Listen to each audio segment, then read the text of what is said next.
do. Basically, the guys who do these push campaigns for us, what are their tactics? What do they generally do? A few different things. Stay under the radar. They don't talk about the great accounts that they've got. They don't talk about their ability to do things. They don't promote themselves, because the social media marketing world, even in the US where it's pretty big, it is actually a microcosm, right? And anyone who has a powerful account on lots of networks is going to get noticed if they call attention to themselves. So I highly recommend that if you're engaging in a lot of social networking, social media content creation, promotion, if you're creating profiles to get links, stay under the radar. They also build very diverse networks. What I mean by diverse networks is, I'll use an example. Let's say, Marcus and I are doing some social media promotion. I'm not going to tweet it about it from my Randfish account, right? Everyone's going to know that it's, oh, that's, Rand, he's at SEO Moz, he's trying to push something for a client, right? Instead, I'm going to have someone else who's in a different industry maybe, or someone I've met through a conference, someone who's helped to seed it. And once they've tweeted it, and a bunch of other people have retweeted it, then potentially, maybe my account, since I know that I have lots of followers, I'll also retweet it, but I'll retweet it at someone else. Now don't make the assumption that now everything I retweet is actually something I'm trying to promote myself. But you get the idea, right? You use diversity in the network in order to help cover up the source and stay under the radar, stay anonymous. These guys are also really, really paranoid. Let me tell you about what one of our guys does. So he's got his IP address at his home computer, and then he actually, wherever he is, he travels a lot, he actually logs back into his computer at home to do any of his social media stuff from certain accounts. And then he has different IP addresses, sort of geographically diverse, for all of his other social media accounts. And he essentially, whatever you want to call it, logs into those separate IPs when he wants to do it, so that they stay consistent, so the pattern always looks like, hey, Green Monkey 661 is always in Detroit, Michigan, whereas, Heimlich is always in Frankfurt, right?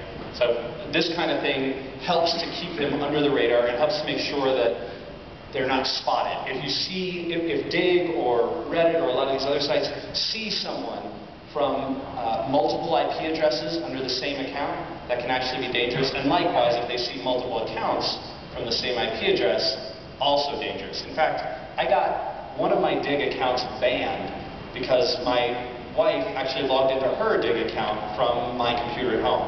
Didn't even dig anything, just logged in, and they were like, oh, you're banned, you're running multiple accounts on the same IP. Ridiculous, but this is the way it goes.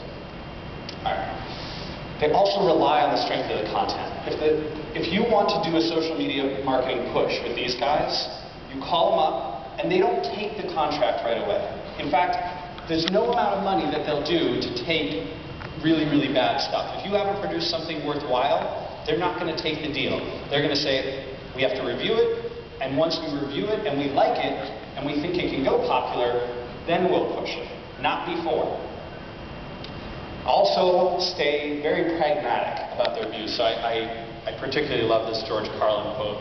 He says, some people see things that are and ask why. Some people see things that never were and ask, why not? And some people have to go to work and don't have time for all that shit. Very pragmatic point of view. All right, so I want to walk through a few relevant social media examples, and actually I've got a quick video for you, so I'm going to talk about this one first. So Marcus, I actually pulled up your name for this. So this is babynamewizard.com, right? And if you have ever searched for sort of baby names, as virtually every new parent does at some point, or every person who's about to become a parent does at some point, you'll see that this wizard ranks really, really well. It's a great site. And they built this little bit of link bait. It's babynamewizard.com/Voyager.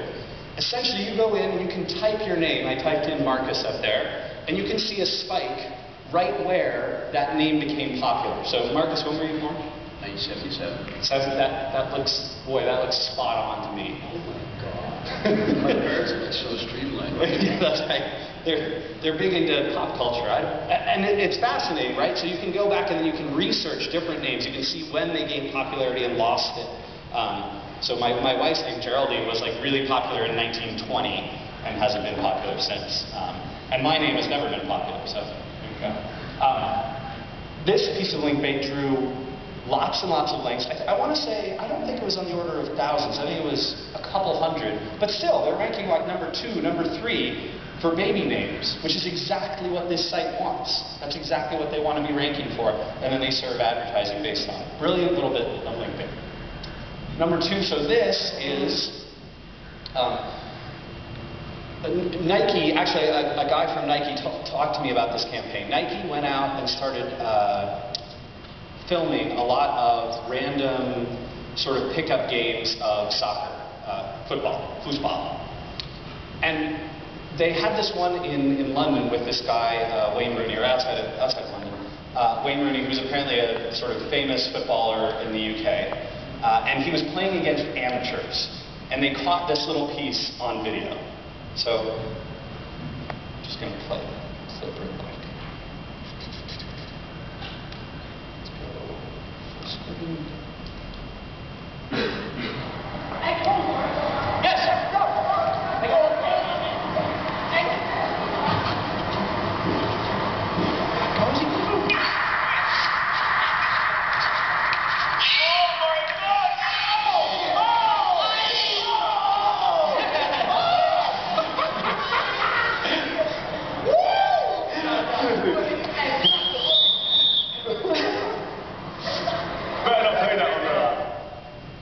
So I don't know if you caught what he said there. He said, "You better not put that on the internet." Oops.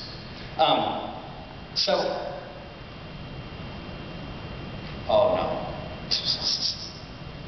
All right, I'm just going to fly through this. So the Wayne Rooney thing, what was amazing about it is that it's completely, caught by random.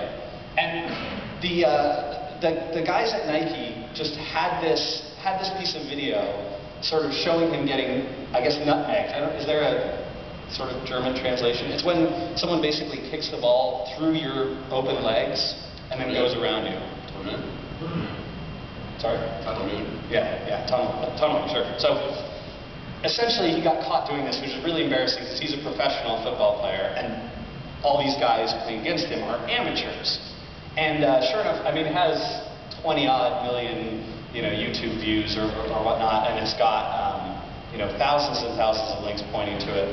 And what was really interesting is that a lot of amateurs after this started picking up, just the same as the NFL one that I showed yesterday. How many folks were there for the Webmasters on the Roof where I showed the NFL one? So same principle, basically. Other footballers started picking this up and now trying to make their own tapes and send them in and all this kind of stuff, right? Started a viral sort of cascade slide of this. And I think it's a great example of what big brands can do around link bait.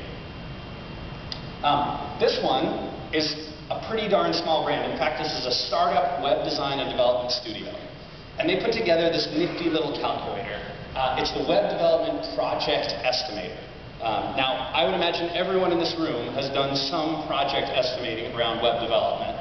And this calculator is actually really fun. It might not be accurate, but you fill in a few of these points and you get your little dollar signs over here. And this estimator, again, earned lots and lots of links with exactly the anchor text that they wanted and ranks pretty darn well for web design projects, web development projects, all that kind of stuff. And you can see they got on big as well, all that good kind of stuff.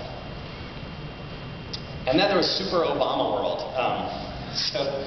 So this one, it's a game studio, and they launched a